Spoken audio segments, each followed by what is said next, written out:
It's a mourning dove somewhere. Oh, I love the mourning doves. And the train. Yay. There's my mourning dove. They sometimes sit and stare at us. My hot tub. I feel like my hot tub is my happy place. I feel like it's my office. Frankly, I feel like it's where I do business, and it's my office. Mourning dove in the train, and the buds coming out, and there's a lot of Aries energy. Like, Lord have mercy. Today is a Neptune in Aries. Neptune, of course, is the water. Aries is fire, and Mars in Aries, fire activation, conjunction. And it's a big day, and it's about spiritual activation, and my mission is a spiritual mission, and I've been working on it so long. And I do have a lot of impatience. It's kind of spilling out because it can't be contained anymore. And the connections have got to go, and connect. And last night, it was my daughter's birthday, 27, my angel, our little baby angel. We had a beautiful family dinner, but I saw her neighbor, her roommate's cat. Bella is the roommate, and of course Edward and Bella, Twilight. I want Robert Pattinson for my series, and Ivan always called Donatella Ella.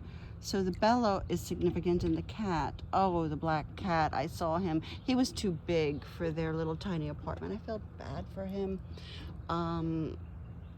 Bella should not have brought him to a city apartment. He's a bit angry, but a magnificent creature. And I've been talking about black cats appearing to Stephen Knight, and that's a foreshadowing.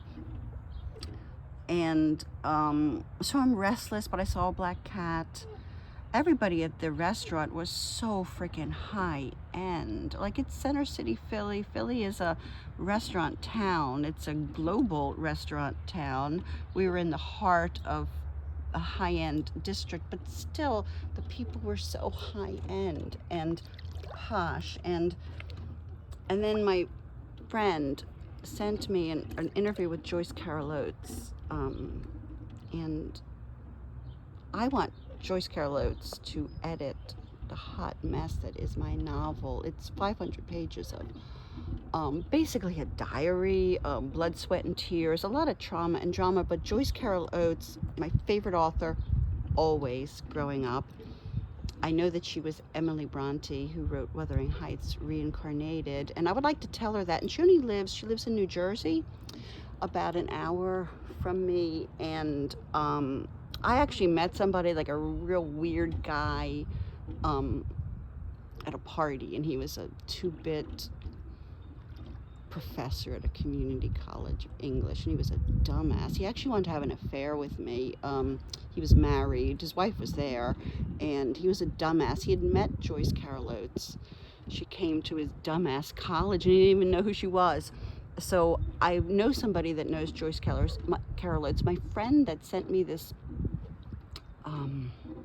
article, Joyce Carol Oates was born in her hometown, Lockport, New York. So a lot of resonance. And more than that, somebody's here. Somebody's made a loud noise. It startled me. More than that, Joyce Carol Oates was in Venice. She was one of Ivan's soldier friends, as was this guy at the party that wanted to have the affair with me. One of Ivan's soldier friends, kind of abusive, as the soldier men were towards Donatella, and kind of on Ivan's side. But Joyce Carol Oates has skin in the game, premier writer, genius, and she knew Ivan, she knew Donatella back in the day, and it's in her wheelhouse to bring this to New York Times #1 bestseller.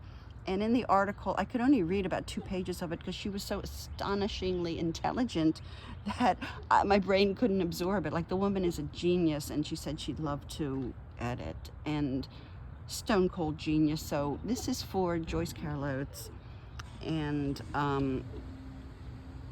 And my dream team, which she is part of, Stephen Knight is another part of my dream team. I believe my special friend, I call him Tyler. I think that's his name. He's part of my dream team. Mia, the exquisite actress who plays Donatella, is part of my dream team. And I missed her all night last night. She was the missing link. I wanted her there with us in our family. And Robert Pattinson playing Ivan Stravinsky, Lord have mercy. Willem Dafoe playing Saint Germain, Lord have mercy. And Armie Hammer, that freaking bastard, you know, cannibal, bad record with women, big blonde brute. He plays Brunello. Perfect for that bastard. And as Ivan said back in the day, that bastard makes me look good. How do I turn violent, raping, killer Ivan Stravinsky into a romantic lead? I mean, he is somewhat based on Heathcliff. Heathcliff is somewhat based on him. Let's say that. The one that's Joyce Carol Oates was in love with Ivan. People were in love with Ivan. They got under his sway. He later was John Lennon. He also was Toulouse-Lautrec. He got people under his skin and sway, and Ivan had a lot of sway. He was a bastard, though, and John said that about the Beatles, the biggest fucking bastards. And he wants the world to know, I am a bastard. But, you know, there was also love, and he was traumatized. So how do you make Ivan Stravinsky be the hero? Well, he goes toe-to-toe with Armie fucking Hammer and freaking Brunello Cucinelli, who, to quote Ivan, even makes me look good. So I'm feeling so much heightened energy for my dream team, manifesting for what's going to be called the hottest series on TV ever.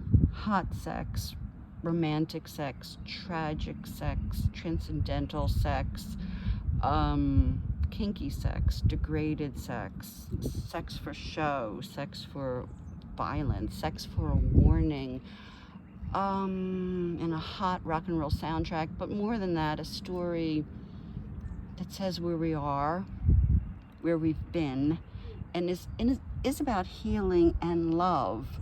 In the end, it's about redemption from shame, healing and love, and divine feminine coming on strong in the most exquisite gowns, heels, jewels you can imagine. Venice in the 1400s was the height. And, you know, songs like, you know, Stephen Knight's got a big budget, you know, Give Me Shelter, just hot rock and roll. Can we get the Stones? Can we get Beatles? Can we get John Lennon? Can we just have it go off the charts? Blistering. That's my favorite word. And I think it's a good word for Aries, Mars and Aries. Fucking blistering.